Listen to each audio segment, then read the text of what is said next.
Hi dear friends, എല്ലാവർക്കും റിനൂസ് ഡയറിയിലേക്ക് സ്വാഗതം. ഇന്ന് ഞാൻ വന്നിട്ടുള്ളത് ഒരു സ്നാക്ക് റെസിപ്പി ആയിട്ടാണ്. വളരെ കുറച്ച് ഇൻഗ്രീഡിയന്റ് വെച്ച് പെട്ടെന്ന് തന്നെ തയ്യാറാക്കാൻ പറ്റുന്ന ഒരു സ്നാക്കാണ്. ഇഫ്താർ സമയത്തൊക്കെ ഒന്ന് ട്രൈ ചെയ്ത് നോക്കാൻ പറ്റുന്ന ഒരു ഐറ്റം കൂടെയാണ്.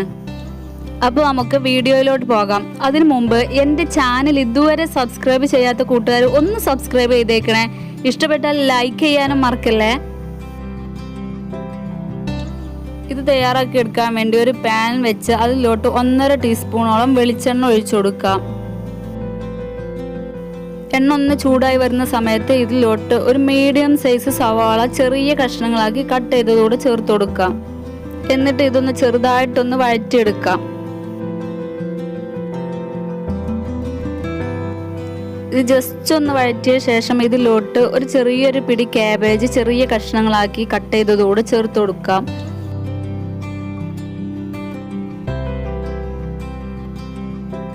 ഇനി ഇതിലോട്ട് ആവശ്യമായ ഉപ്പൂടെ ചേർത്തതിന് ശേഷം നന്നായിട്ടൊന്ന് വഴറ്റിയെടുക്കണം.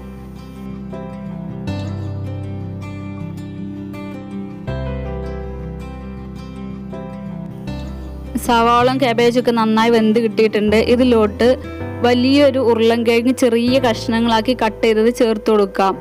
ഇത് വെള്ളവും ഉപ്പും ചേർത്ത് കുക്ക് ചെയ്തെടുത്ത ഉരുളൻകിഴങ്ങാണ് കേട്ടോ. ഉരുളൻകിഴങ്ങ് എടുക്കുമ്പോൾ അത്യാവശ്യം വലിപ്പമുള്ള ഉരുളൻകിഴങ്ങ് എടുക്കുക, അല്ലെങ്കിൽ മീഡിയം സൈസ് ആണെന്നുണ്ടെങ്കിൽ 2 എണ്ണം എടുക്കുക. ഇതിൽ കൂടുതൽ ഉരുളൻകിഴങ്ങാണ് ആവശ്യം. ഇതെല്ലാം കൂടെ നന്നായിട്ടൊന്ന് മിക്സ് ചെയ്തതിന് ശേഷം നമുക്ക് ഫ്ലെയിം ഓഫ് ചെയ്യാം. ഒരു ബൗളിലോട്ട് 4 കോഴിമുട്ട പൊട്ടിച്ചൊഴിച്ചിട്ടുണ്ട്. ഇതിലോട്ട് ഒരു ചെറിയ പിടി മല്ലിച്ചപ്പ് കട്ട് ചെയ്തത് ചേർത്ത് കൊടുക്കാം. ഇതിലോട്ട് ആവശ്യമായ ഉപ്പ്, ഒരു 1/4 ടീസ്പൂണിനടുത്ത് മഞ്ഞൾപ്പൊടി, ഇതൊരു കളറിന് വേണ്ടിയിട്ടാണ്, 1/2 ടീസ്പൂൺ കുരുമുളക് പൊടി. എന്നിട്ട് ഇതൊരു സ്പൂണോ ഫോർക്കോ ആൻവിസ്കോ എന്തെങ്കിലും വെച്ച് നന്നായിട്ടൊന്ന് അടിച്ചെടുക്കാം. ഇത് നന്നായിട്ട് അടിച്ചെടുത്തിട്ടുണ്ട്. ഇനി നമ്മൾ തയ്യാറാക്കി വെച്ച ഈ കൂട്ട് ഇതിലോട്ട് ചേർത്ത് കൊടുത്ത് നന്നായിട്ടൊന്ന് മിക്സ് ചെയ്തെടുക്കാം.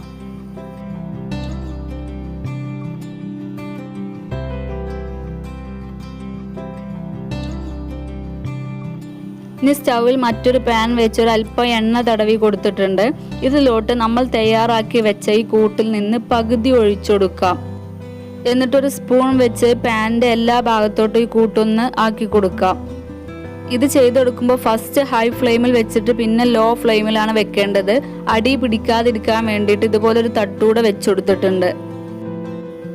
ഇനി ഇതിന്റെ മുകളിലോട്ട് ഗ്രേറ്റ് ചെയ്ത് മൊസറല്ല ചീസ് സ്പ്രെഡ് ചെയ്ത് കൊടുക്കാം.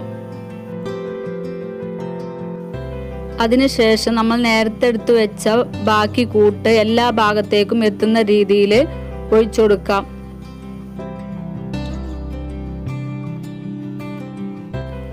ഇത് ഒഴിച്ചു കൊടുത്തതിന് ശേഷം ഇതുപോലെ ഒരു സ്പൂൺ വെച്ച് എല്ലാ ഭാഗവും ഒന്ന് ലെവൽ ചെയ്ത് കൊടുക്കാം. എന്നിട്ട് ഇത് മൂടി വെച്ച് വേവിച്ചെടുക്കാം. ഒരു 20-25 മിനിറ്റ് ആകുമ്പോഴേക്കും ഇത് കുക്ക് ആയി കിട്ടും. 20 മിനിറ്റിന് ശേഷമാണ് ഞാനിത് തുറന്ന് നോക്കിയിട്ടുള്ളത്. ഇത് കുക്കായിട്ടുണ്ട്. ഇനി ഇതൊന്ന് നമുക്ക് മറിച്ചിട്ട് കൊടുക്കണം. അതിന് വേണ്ടിയിട്ട് മറ്റൊരു പാൻ എടുത്ത് അതിലൊന്ന് എണ്ണ തടവി കൊടുത്തതിന് ശേഷം ഇതിൻ്റെ മുകളിൽ ഇതുപോലൊന്ന് വെച്ചു കൊടുക്കുക. എന്നിട്ട് ഇതൊന്ന് മറിച്ചിട്ട് കൊടുക്കേണ്ടത്.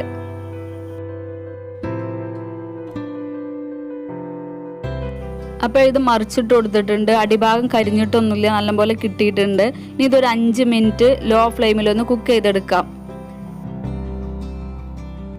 ഒരു 5 മിനിറ്റിന് ശേഷം ഞാൻ ഇതൊരു പാത്രത്തിലോട്ട് മാറ്റിയിട്ടുണ്ട്. നല്ല ടേസ്റ്റി ആയിട്ടുള്ള ഒരു സ്നാക്ക് റെസിപ്പിയാണ് കേട്ടോ. എല്ലാവരും ഒന്ന് ട്രൈ ചെയ്ത് നോക്കുക. ഇഷ്ടപ്പെട്ടാൽ ലൈക്ക് ചെയ്യാനും ഷെയർ ചെയ്യാനും മറക്കരുത്. എൻ്റെ ഈ ഒരു സ്നാക്ക് നിങ്ങൾക്ക് എല്ലാവർക്കും ഇഷ്ടപ്പെട്ടിട്ടുണ്ടാവുമെന്ന് വിചാരിക്കുന്നു. പിന്നെ ഇതൊരു ചെറിയൊരു ചൂടോട് കൂടെ കഴിക്കുമ്പോഴാണ് കൂടുതൽ ടേസ്റ്റ്. അപ്പോൾ ഇതുപോലൊരു വെറൈറ്റി വിഭവമായി വരുന്നത് വരെ ബൈ.